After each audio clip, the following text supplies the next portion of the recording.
Hello everyone, ಎಲ್ಲರೂ ಹೇಗಿದ್ದೀರಾ? Hope ಎಲ್ಲರೂ ಚೆನ್ನಾಗಿದ್ದೀರಾ ಅಂದ್ಕೊತೀನಿ. ನಾನಿವತ್ತು ಪನ್ನೀರ್ ಕ್ಯಾಪ್ಸಿಕಮ್ ಕಡಾಯಿ ರೆಸಿಪಿನ ನಿಮ್ಮ ಮುಂದೆ ತೋರಿಸ್ತಾ ಇದ್ದೀನಿ.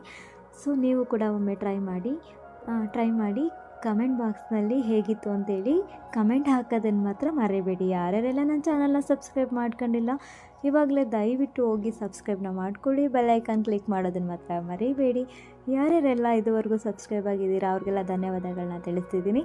ನಂದು ಇವತ್ತಿಗೆ 100 ಸಬ್ಸ್ಕ್ರೈಬರ್ ಆಗಿದ್ದಾರೆ. ತುಂಬಾ ಖುಷಿ ಆಗ್ತಿದೆ ಆಯಿತಾ. ಎಲ್ರಿಗೂ ಧನ್ಯವಾದಗಳನ್ನ ತಿಳಿಸ್ತಿದ್ದೀನಿ. ಇವಾಗ 200 ಗ್ರಾಮಷ್ಟು ಪನ್ನೀರನ್ನ ತೊಗೊಂಡು ಅದಕ್ಕೆ ಸ್ಲೈಸ್ ರೀತಿ ಕಟ್ ಮಾಡಿಕೊಂಡು ಅದಕ್ಕೆ ಮೊಸರನ್ನ ಆ್ಯಡ್ ಮಾಡ್ತಿದ್ದೀನಿ. ಮತ್ತು ಖಾರದ ಪುಡಿ, garam masala powder, chaat masala powder, 1 tablespoon ಕಡಲೆ ಹಿಟ್ಟನ್ನು ಕೂಡ ಹಾಕ್ಕೊಂಡು ನೀಟಾಗಿ ಮಿಕ್ಸ್ ಮಾಡಿಕೊಂಡು ಒಂದು 5 ನಿಮಿಷ ಪಕ್ಕಕ್ಕೆ ಎತ್ತಿಡಬೇಕಾಗುತ್ತೆ. ಪಕ್ಕದಲ್ಲಿ ಒಂದು ಪಾನ ಇಟ್ಟು ಸ್ಟವ್ ಆನ್ ಮಾಡಿದ್ದೀನಿ. ಕಡಾಯಿನ ಇಟ್ಟು ಅದಕ್ಕೆ 1 ಕಪ್ ಈರುಳ್ಳಿ, ಒಂದು ಅರ್ಧ ಕಪ್ ಟೊಮ್ಯಾಟೊ, ಕಸೂರಿ ಮೇಥಿ ಮತ್ತು ಸೋಂಪನ್ನು ಕೂಡ ಆ್ಯಡ್ ಮಾಡಿ ನೀಟಾಗಿ ಮಿಕ್ಸ್ ಮಾಡಿಕೊಂಡು ನಾನಿಲ್ಲಿ ಸ್ವಲ್ಪ ಗಸಗಸೆನೂ ಕೂಡ ಆ್ಯಡ್ ಮಾಡ್ತಿದ್ದೀನಿ. ಒಂದು ಅರ್ಧ ಟೇಬಲ್ ಸ್ಪೂನ್ ಆದರೆ ಸಾಕು ಗಸಗಸೆ. 2 ಚಕ್ಕೆ ಲವಂಗ ಕೂಡ ನಾನು ಹಾಕ್ಕೊಳ್ತಾ ಇದ್ದೀನಿ.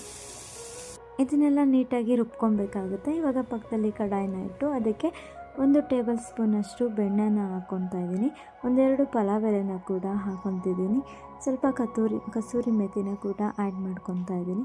ಇದನ್ನು ಕೂಡ ನೀಟಾಗಿ ಫ್ರೈ ಮಾಡಿಕೊಂಡು ಅದಕ್ಕೆ ಸ್ವಲ್ಪ ಒಂದು ಅರ್ಧ ಟೀ ಸ್ಪೂನಷ್ಟು ಸೋಂಪನ್ನು ಕೂಡ ನಾನು ಆ್ಯಡ್ ಮಾಡ್ಕೊತಾ ಇದ್ದೀನಿ. ಇದಾದಮೇಲೆ 1 ಕಪ್ಪಷ್ಟು ಈರುಳ್ಳಿನ ನಾನು ಆ್ಯಡ್ ಮಾಡ್ತಿದ್ದೀನಿ. ಇದನ್ನೆಲ್ಲ ನೀಟಾಗಿ ಮಿಕ್ಸ್ ಮಾಡ್ಕೊಂಡಿದ್ದಾಗಿದೆ. ಇವಾಗ ಸ್ವಲ್ಪ ಗೋಡಂಬಿನೂ ಕೂಡ ನಾನು ಆ್ಯಡ್ ಮಾಡ್ತಾಯಿದ್ದೀನಿ. ಸ್ವಲ್ಪ ಗರಂ ಮಸಾಲ ಪೌಡರು ಮತ್ತು ಇದಕ್ಕೂ ಕೂಡ ಒಂದಾದರೆ ಸಾಕಾಗುತ್ತೆ. 1 ಟೊಮೊಟೊ ನಾನು ಆಲ್ರೆಡಿ ರುಬ್ಬಕ್ಕೂ ಕೂಡ ಹಾಕಿದ್ದೆ ಅಲ್ವಾ, 1 ಕಪ್ಪಷ್ಟು ಕ್ಯಾಪ್ಸಿಕಮ್ ಕೂಡ ನಾನು ಆ್ಯಡ್ ಮಾಡ್ತಾಯಿದ್ದೀನಿ. ಇದನ್ನೆಲ್ಲ ನೀಟಾಗಿ ಮಿಕ್ಸ್ ಮಾಡ್ಕೊಂಡಿದ್ದಾಗಿದೆ. ಇವಾಗ ಸ್ವಲ್ಪ ಜಿಂಜರ್ ಗಾರ್ಲಿಕ್ ಪೇಸ್ಟು ಅದನ್ನು ಕೂಡ ಹಾಕ್ತಾಯಿದ್ದೀನಿ.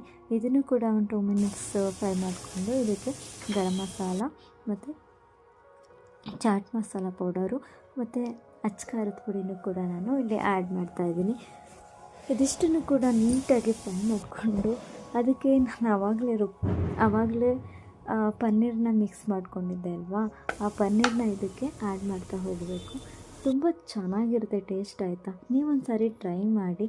ಆಮೇಲೆ ನಾನು ಇವಾಗ ರುಬ್ಕೊಂಡಿದ್ದಂಥ ಮಿಶ್ರಣನ ಕೂಡ ಇದಕ್ಕೆ ನಾನು ಆ್ಯಡ್ ಮಾಡ್ತಿದ್ದೀನಿ. ಇದನ್ನು ಕೂಡ ನೀಟಾಗಿ ಮಿಕ್ಸ್ ಮಾಡ್ಕೋಬೇಕಾಗತ್ತೆ.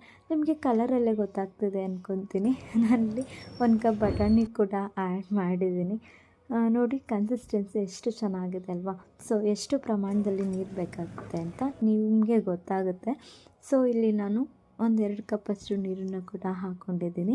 ಸೊ ತುಂಬ ಚೆನ್ನಾಗಾಗಿತ್ತು ಟೇಸ್ಟು. ಒಂದು 5 ನಿಮಿಷದ ಲಿಡ್ನ ಕ್ಲೋಸ್ ಮಾಡಿ ಅದು ಕೂಡ ನೀಟಾಗಿ ಮಿಕ್ಸ್ ಆಗಬೇಕಲ್ವಾ. ಇವಾಗ ಲಾಸ್ಟ್ ಲಿಡ್ನ ತೆಗೆದು ಅದಕ್ಕೆ ಸ್ವಲ್ಪ ಕೊತ್ತಂಬರಿ ಸೊಪ್ಪನ್ನು ಕೂಡ ನಾನಿಲ್ಲಿ ಆ್ಯಡ್ ಮಾಡ್ತಿದ್ದೀನಿ. ನಾನಿಲ್ಲಿ ಕುಲ್ಚಾ ಕೂಡ ಮಾಡ್ಕೊಂಡಿದ್ದೆ, ಬಟರ್ ಕುಲ್ಚಾನ. ಮಕ್ಕಳಿಗೆ ಅದು ಪನ್ನೀರನ್ನೇ ಕೊಟ್ಟರೆ ಚೆನ್ನಾಗಿರಲ್ಲ ಗ್ರೇವಿನ, ಅದಕ್ಕೆ ನಾನು ಕುಲ್ಚಾ ಕೂಡ ಮನೆಯಲ್ಲೇ ಮಾಡ್ಕೊಂಡಿದ್ದೆ. ಸೊ ಯಾರ್ಯಾರು ಟೇಸ್ಟ್ ಮಾತ್ರ ತುಂಬಾ ಚೆನ್ನಾಗಿತ್ತು. ಮಕ್ಕಳಿಗೆ ಈ ಥರ ಮನೆಯಲ್ಲೇ ಮಾಡಿಕೊಟ್ರೆ ತುಂಬಾ ಇಷ್ಟಪಡ್ತಾರೆ. ಅದಕ್ಕೋಸ್ಕರ ಮನೆಯಲ್ಲೇ ಒಂದು ಸಾರಿ ಟ್ರೈ ಮಾಡಿ.